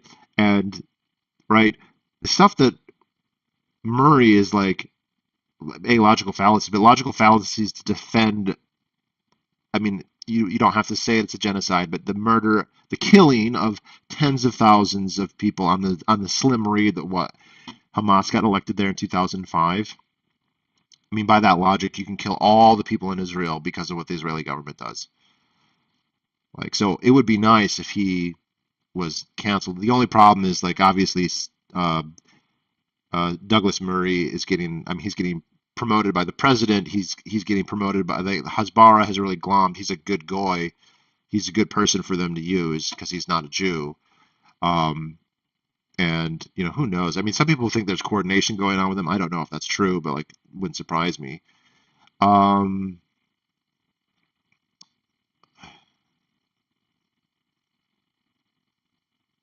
it's closed, babe. I've told you before. What is that even a reference to? I still listen to his podcast. He has a lot of good stuff on relationship and peaceful parenting. It's okay to learn whenever we can and learn from all people. Like, I mean, look, he's not. I agree with him on like 99 whatever. Um, the guy is a douchebag. He's a narcissist. He's a misogynist, but he's right about a lot of things for sure. Absolutely. And I even respect. I mean, his ability to make someone an anarcho-capitalist. I mean, that's not easy to do. To take a normie and make them into an anarcho-capitalist. That's true, and he is truly very intelligent to be able to do that. Like, it seems like he's quite insecure about his intelligence. Like, he wants to be validated. He needs validation for it, and I don't think that's sad. He shouldn't. He is a smart guy. He's a very smart guy. He should be able to be satisfied with that and not have to be the philosopher king with everyone looking at him and praising him as the smartest guy ever. Like, so he is very smart. He's also insecure about it, or at least he was. Maybe he's better now. Um, you know, but I mean, yeah, he's done stuff. I mean, he's done stuff that was truly wonderful and very difficult to do. Um, and sure, he'd like to take credit where I mean, for him, like I'm the one who invented non. He didn't invent non-spanking.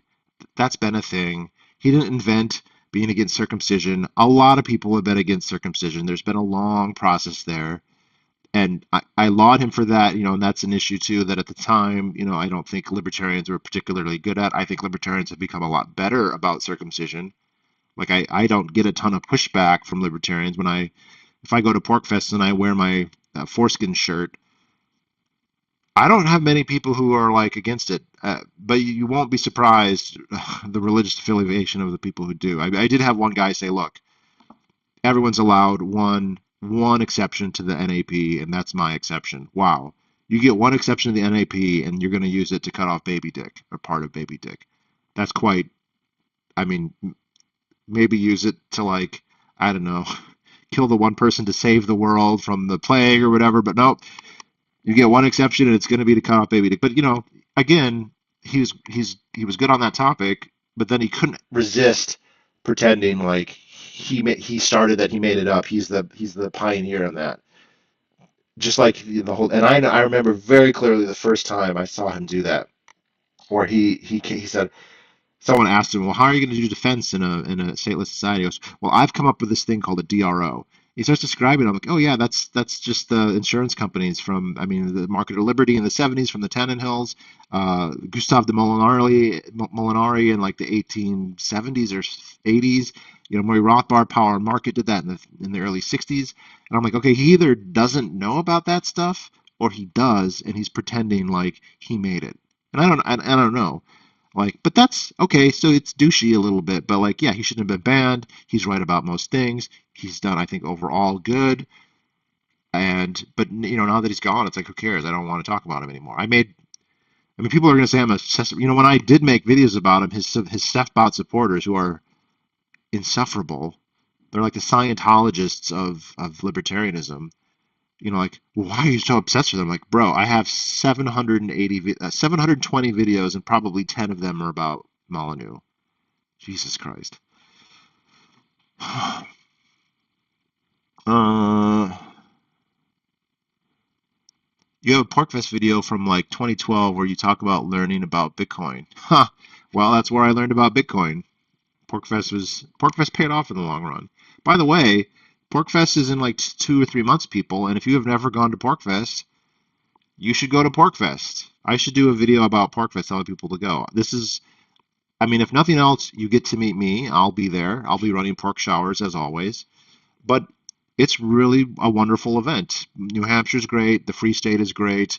Porkfest is great. I don't know anyone who's gone who didn't love it. You get to meet not just me. Obviously you would be most happy to meet me, but like you could meet Dave Smith or Scott Horton or Bob Murphy or Robbie the Fire or RFK or whoever. Like whoever they get to come, they always get some good people. I'm thinking maybe Ross Ulbricht this year. Maybe we'll see. No one said that, but like I wouldn't be surprised given how popular he's been there forever. His mom went there every year for like a decade.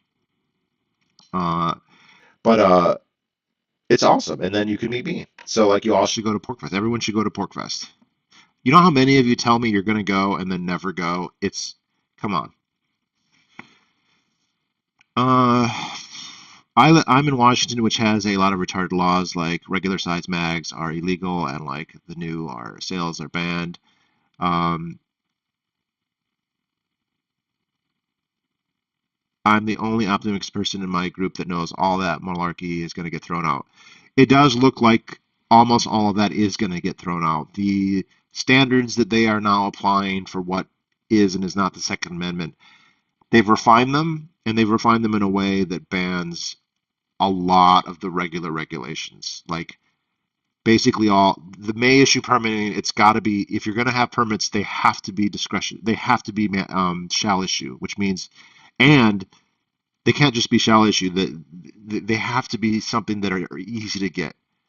And so there can't be like high taxes and tons of things. Like they'll try, like they'll make so many hoops that they're functionally impossible.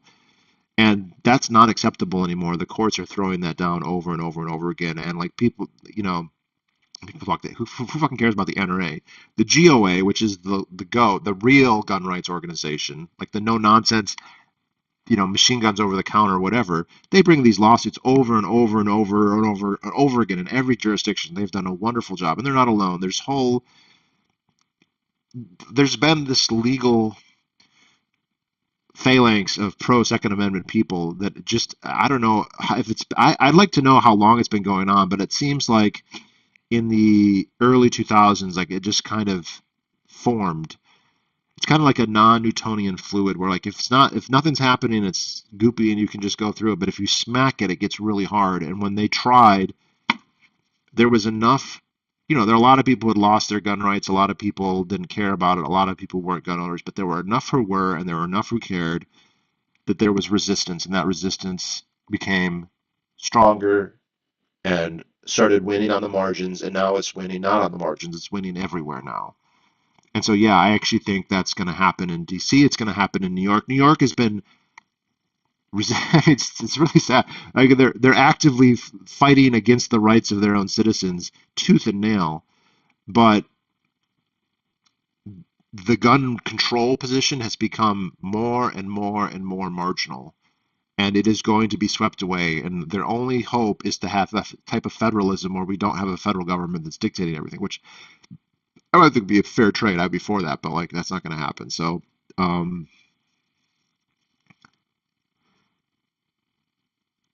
Venus Project debunking is how I found this channel. Ha, Jacques Frisk and his cult are goobers.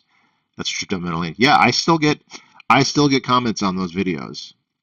But it really tanked. I mean, Marola and Fresno had a falling out because they're both egomaniacs. They're both like the anarcho-communist version of Stefan Molyneux, and they split the organization, and then Fresno died, or Fresco, whatever. Um, Creepy, creepy motherfuckers. And because of those videos, I got to have dialogue with Roxanne Meadows, who was like Fresco. Fresco was very old, and he had like this woman who was like his handler, who like was always with him and was like managing him. And so I made those videos, the Jacques Fresco YouTube channel, which had all these like old VHS, like it just had all of his stuff. That person started messaging me, and we had back when you could do PMs on YouTube. This is how long ago it was.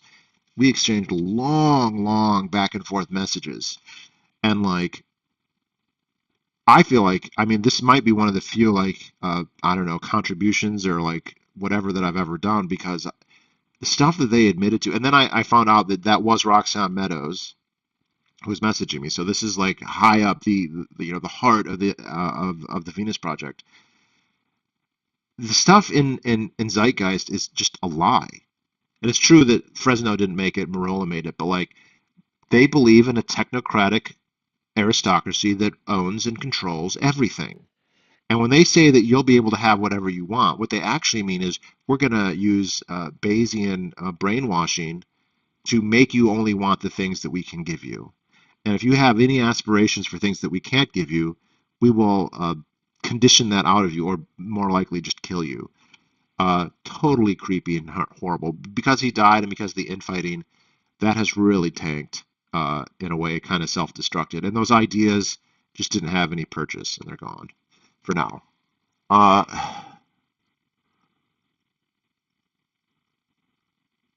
I don't even debate people on guns anymore when people try. I just reply with a GIF and all it states changing from issue. Yeah, it's over. I kind of feel that way. Like that's just been a win on that one. It's a huge, huge, huge issue. I almost worry, as military technology increases, I feel like we almost need to talk about like we need to make more things legal to kind of keep up. But yeah, I just feel like we've kind of won on that issue. Uh, it's been almost unsung. I mean, it's gone largely unnoticed. I think. I mean, we get these flashes like when there's a mass shooting. Sometimes it's funny which mass shootings. So again, the Las Vegas mass shooting, it didn't do that because we were all supposed to forget about that for whatever reason. But even when like say Parkland happens, yeah, there's a media frenzy, and it elevates. David Hogg is now the whatever assistant president of the DNC or whatever, but like it it doesn't go anywhere. They didn't get any laws passed in Florida. They didn't get any laws passed nationally. Even when Biden was in office, where he's doing things like presidential orders to study it or whatever, but they can't get anything past the legislature at this point. And the states are fighting them on it, and more states have become red too. So it's I feel like there should be a documentary made, because this was like one of the big issues for so long in the 90s and the 2000s. And this was something you always would fight about. You could always, if you wanted to get a debate going, you just talk about guns. And like, I don't know, the gun control people just have lost. I mean, just big time in the United States. Like, just I would love to see if their forms. They should be just totally dejected about this because they have just totally lost. Like, I don't know that there's any other issue that we've had, not even abortion, where there's been such enormous progress. And it seems like a ratchet effect where like it's not going to go back. At least that's my sense of it. I could be wrong, but like um the West Coast will try and hold out as long as possible. It's stupid. Yeah.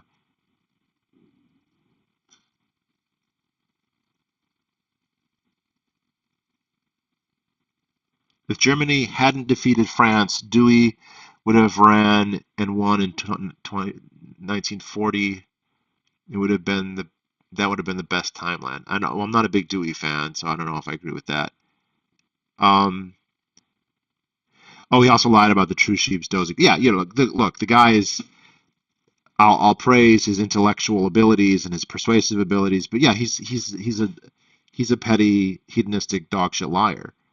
And this idea that he was stopping bullying and he was doxing people who were just, and what was True Sheep's doing? Just showing him saying, I'm the best philosopher in 6,000 years. And I was always like, 6,000 years? Where the fuck? Like, the fact that he even uses that number makes you think he's an idiot because there's no there's no history from 6,000 years ago. Like, we can't read. There's no inscription. We can't read a single word from 6,000 years ago. The very, very, very, very earliest things we can read are like a little over 5,000 years old, and they're not.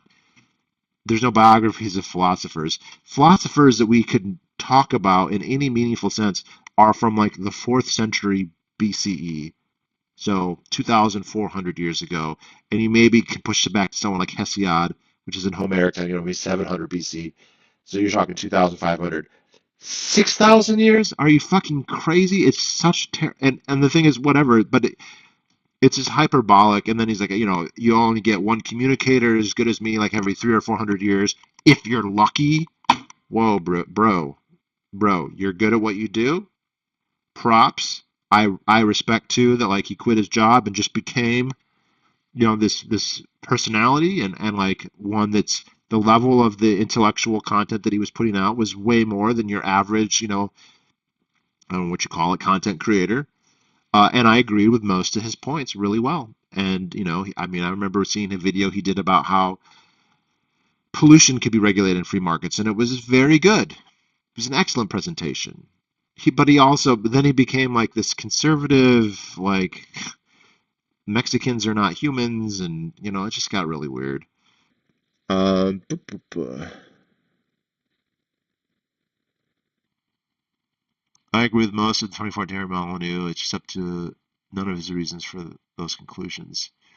Yeah, I feel like the shift happened a little bit before that. He did a video in like 2013 about the Trayvon Martin, and it was a really good video. Like he did a very good job of breaking down that Trayvon was not this innocent kid, and that the self-defense claims from Zimmerman were highly credible and to the point of like maybe shouldn't have even been brought to trial. Um, but and it became very. I guess it was a big viral video. He'd been making content, and the content was getting thousands or tens of thousands of views. But like it was among libertarian circles. He was a person in libertarian circles, and then that video. I feel I could be wrong, but in my memory, that video was huge. And then he brought in this big audience that wasn't really libertarian. They're these right wingers, and like right wingers are so frustrating because they tend to have really no principles. I'm sorry, but they just don't. Like they're nationalists, and if they do have principles, they're all over the place. And sometimes when they are really, really principled about something, it's a bad thing, like Zionism. A lot of the right wingers are just super principled Zionists. Okay, I mean, that's not really nationalist. It's not American. It's if anything, anti-American. Um, why? That's sick. But then they also might be, for a long time in that period, and even sometime now, they're just very hawkish in a way that's principled but disgusting. And although the right has become in general better on that, there's still a lot of right wingers who are like bomb, bomb, bomb, bomb, bomb around. and they're the things that they're rhetorically sometimes in favor for. They're typically not very principled about it. So like the free market stuff, eh, they could just as easily go for tariffs, for example. Does anyone know, does Stefan Molyneux support the tariffs? I'd be curious to know. Um, and so like there are, I mean, you could say and classify someone like Ron Paul or Thomas Massey or Justin Amash as conservatives. They'd probably call themselves that, and they wouldn't be wrong, and they would also be principled, but they are so principled and on so far. They're so distinct from all other conservatives. Like this is almost like a totally different thing. Like Ron Paul is a totally different thing from all other Republicans in office when he was there.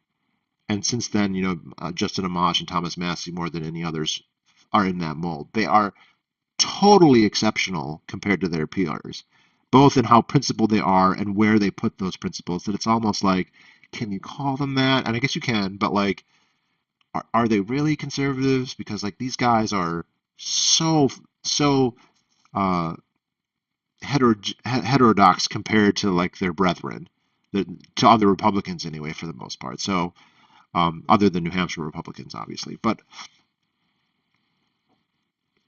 the thing is, that was a bigger audience, and that gave him the validation that he wanted. But now he had a different audience to speak to. They were anti-immigration, and I'll never forget. He made a video. This had to be like 2008 or 9, and it was about walls, and it was about how it was very, very good. And at the end, he was like, "And remember, walls also can keep people in." Cut to black. Oh. And then it was like Mexicans are rabbits, and can't allow them to come here. I mean, and I also think, this last election has actually done a lot to dispel that because Latinos voted for Trump in huge numbers. Demographics is not destiny to that extent, to the point where they pick. I mean, you could say demographics is destiny in other senses, like, well, those are the genes and whatever, but sure. But there aren't, the genes don't actually say Democrat, Republican, conservative, right? Like, there's enough variance in the phenotypical expression of those genes that it doesn't determine that they're going to vote a certain way forever. Yes, it's super important, but no, it doesn't have a destiny for that. Uh, Ron Paul is who converted me, and you and Molyneux and probably Thomas De Lorenzo taught me the most about ANCAP. Thomas De Lorenzo, I mean, his nom de plume for a long time was Lincoln stuff. I know he probably is an ANCAP, but I never saw him speak directly about, um, anarcho-capitalism in that sense. Uh, yeah, I mean, there was a whole slew. I mean, when I was first learning, I think everyone is like this. Like you get into something, you do a lot of reading. So like I became an ANCAP in 2003. I've told this story before, but there was a sequence of events. But like I was listening to a local personality on cable, like a local cable channel that was only shown in the city that I lived in, Lansing, Michigan. This guy named John Mongopoulos, who I still think. Uh, he could be a big YouTube personality because there's something about him. He's very sardonic. He is quick-witted. He is smart, and he has these takes that are just fire takes. I mean, especially now. And he just never made it onto YouTube. He just never made it onto the internet, even though he made a fucking show every week for years. I think when I was watching him, he'd been on TV for 5 or 6 years already, and I heard that he still does it, or up until a year or two ago, up until at least the first Trump term. And I would watch his show in college, and it was refreshing because it was called the Battle of Ideas, and he actually would debate things. But people would call and he'd call them whores, and but he had said he was a huge fan of a guy named Joseph Sobran, who is one of those people that is not very well known today, but sadly, because Joe Sobran was a Catholic. He had been the senior editor at, I'm going to get it wrong, National Review, or what was the Bill Buckley's paper? Um, I think it was National Review, not the Weekly Standard, but I could be switching. And he was one of those. He was in like official punditry. He'd be on TV, be in Crossfire, or whatever. And then when the first Gulf War happened, he said that it was a war for Israel, and that it was ridiculous that we're going to war to save democracy in the Emirate of Kuwait, right? and he got APAC blacklisted. He was just completely lost all of his jobs, lost his income. But he had written a couple books and arch Catholic, and he'd become an anarcho-capitalist because he had read a book called the Democracy, the God That Failed by a certain Hans Hermann Hoppe. And Mangopoulos had brought Sobran to speak. He had these events where he'd bring speakers and you could go meet them. So I met Joe Sobran I think a year later. He brought Lou Rockwell, so I met Lou Rockwell back in probably 2005 or six. And then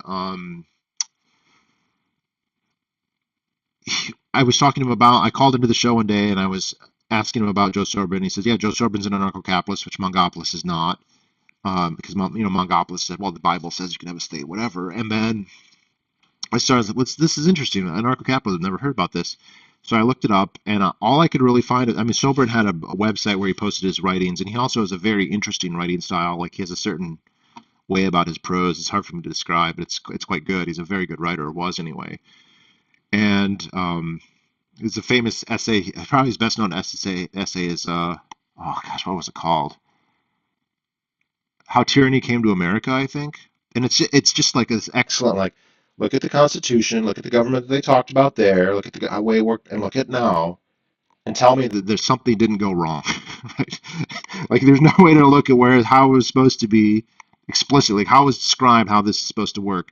And even when you translate for technology or whatever, no, there's something very wrong has happened. But then I looked it up and I found one audio interview of Joe Sobran, and it was on a show called The Weekend Interview Show that was run by a guy named Philip Drew, the administrator. But Philip Drew, administrator, was a pseudonym because the actual name of that guy was Scott Horton. And this is when Scott Horton was on something called RBN, the Republic Broadcasting Network. Maybe they syndicated the show. He went under the pseudonym Philip Drew, administrator, which is a pseudonym from Colonel House's fascist fantasy novel about a fascist takeover of America. And he had interviewed Sobran, so I listened to that. And then because I had known that it was Hans Hermann Hoppe who made Joe Sobran into an anarcho-capitalist, I also saw that Scott had interviewed Hans Hermann Hoppe twice, once for his book Democracy, the God That Failed, and a second time for the Myth of National Defense. And so I watched both of those interviews, and then I bought both of those books, and I never read Democracy, the God That Failed, but I did read The Myth of National Defense. And that's the book that turned me into an anarcho-capitalist in 2003. So that's the kind of the convoluted story, but like intertwined with Scott Horton on multiple occasions. Scott Horton became much more into foreign policy around that time because of the war in Iraq. Uh, I think he's done a fantastic job in that as far as it goes, but like it's kind of a loss that he didn't just get more into just politics because he totally can. I guess he runs the Libertarian Institute now, so it worked out. But like, yeah. Um, he took credit for DROs, which are just Rothbard PDAs, and then he told Fringe that he never read Rothbard when he questioned it. Wait, Fringe Elements? um, so maybe he just didn't know. I couldn't because the way he presented himself, I'm the smartest, most learned man. I'm your source for everything you need to know. And it's like, but he never read The Market for Liberty. He never read Power and Market. He never read the Private Provision of Defense. He never read Hoppe, right? Like, what is he? It sounds like he read just enough to make the content, and that's great, I guess. And no one's obligated to read those things. But then to kind of put himself on this pedestal of like the most learned August, Brahmin of the movement was not justified. And that's fine. I'm not that either. No one is that. It's kind of again, it's a little insecure to be trying to have that. But uh, how was your Liberation Day? What is Liberation Day? UPB is just awful. Yeah, he dropped UPB. He came out with, he's like, I think I've cracked it. I've cracked the code to secular ethics. After the fall of religion, his followers obviously liked it, but everyone else who read it, I mean, all the YouTubers, all the David Gordon wrote an excoriating, just an excoriating review of it, uh, and he dropped it. He never talked about it ever again. I don't think. I mean, what does he say? What does he say as a Trump supporter?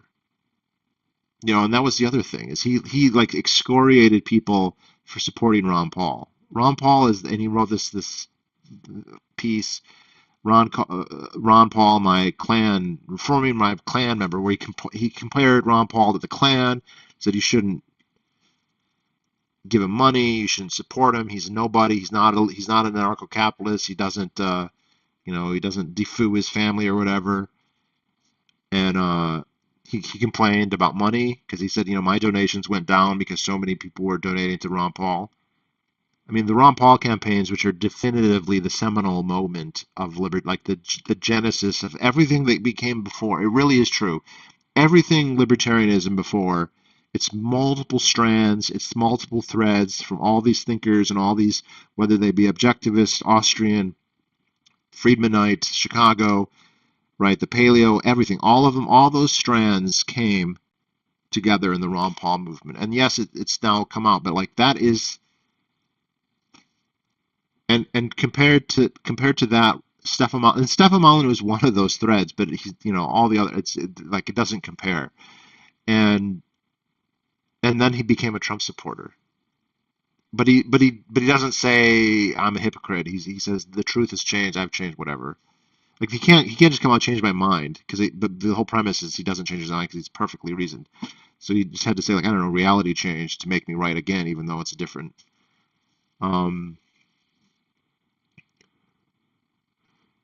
De Lorenzo wrote an entire book about anarcho-capitalism. I guess I didn't know that. Thoughts on Sheldon Richman's Palestine book. So coming to Palestine. I assume that's great. I haven't read it. I think I do have it, but I haven't read it. So maybe I should read it. Thoughts on Thomas Zotz? I haven't read his stuff enough. I know that he thinks that mental illness isn't real, whatever that means. It sounds like he's a smart guy. He maybe has some insights, but I can't say that if I think he's right or not on all that stuff. Sobrin eventually converted to ANCAP and called himself a theo-anarchist. Um, Badass that you met him. Yeah, I had lunch with him. I talked with him. I had him sign his. I bought one of his books. He wrote a novel. No, no, wait. Someone else wrote a novel that he reviewed. Sorry, Blind Baseball. But he.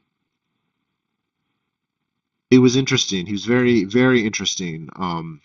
He has a booming, almost like a Darth Vader voice. And when he spoke, he had this gravitas and this authority.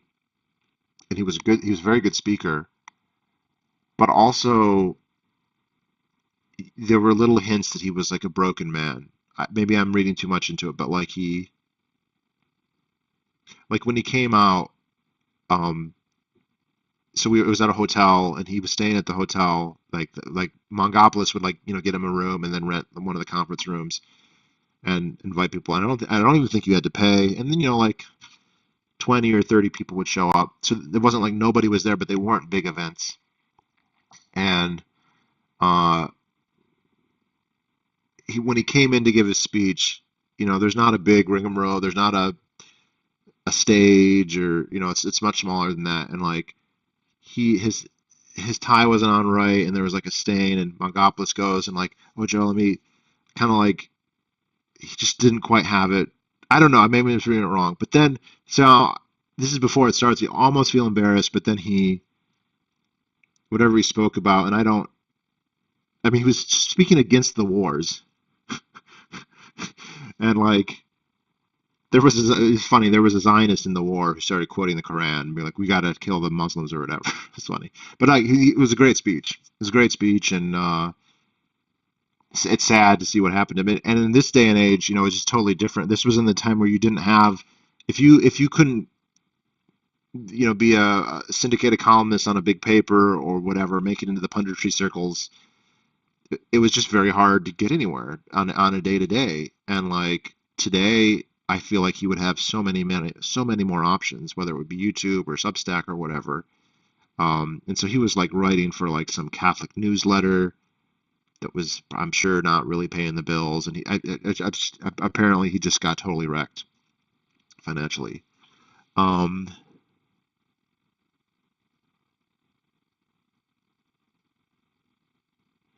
Fringe Elements asked him about it during the whole how to we defend anarcho-capitalism challenge. He told him that it's his idea and he never read Rothbard.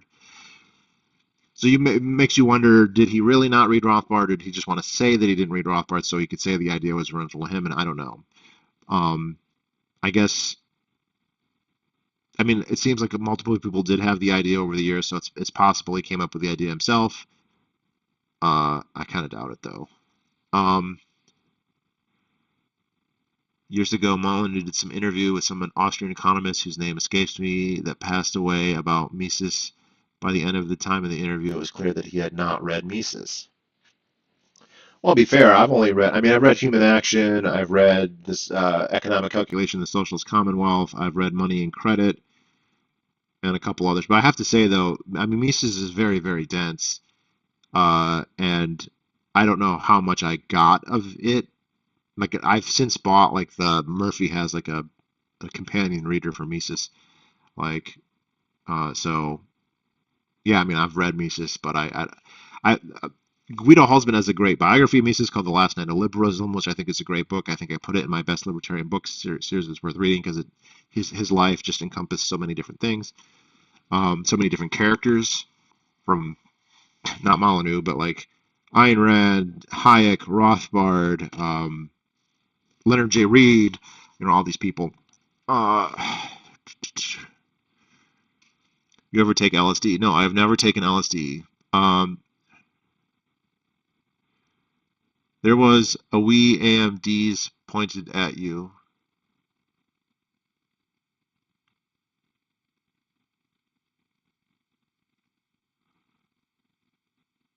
There are wee AMDs pointed at you. Oh, W at what? Guns don't go. Yeah, well, that's what I'm saying is like we should legalize drones, right? Yeah, so that might be maybe that's why they're allowing guns to become so much more common because they think they're not going to matter in the future, and that's other things. I mean, truth be told, like I don't want to talk about this now, but like the whole technology is advancing very quickly, and the point that like we can under predict what it's going to mean or how it's going to change things is, I mean, it's kind of pointless to even try, and even like 1, 2, 3 years is very very iffy at this point.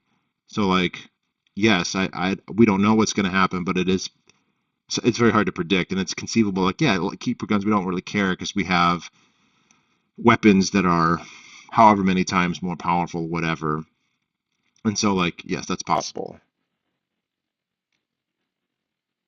I assume Mr. Arthur is sober, though I could make some jokes, but I'm totally sober. I've never even had a drink in my life. All right, guys, that's the 2 hour mark. So if there's any other questions, comments, get them out, and then I'm gonna probably head to bed before it is late, and I must rest.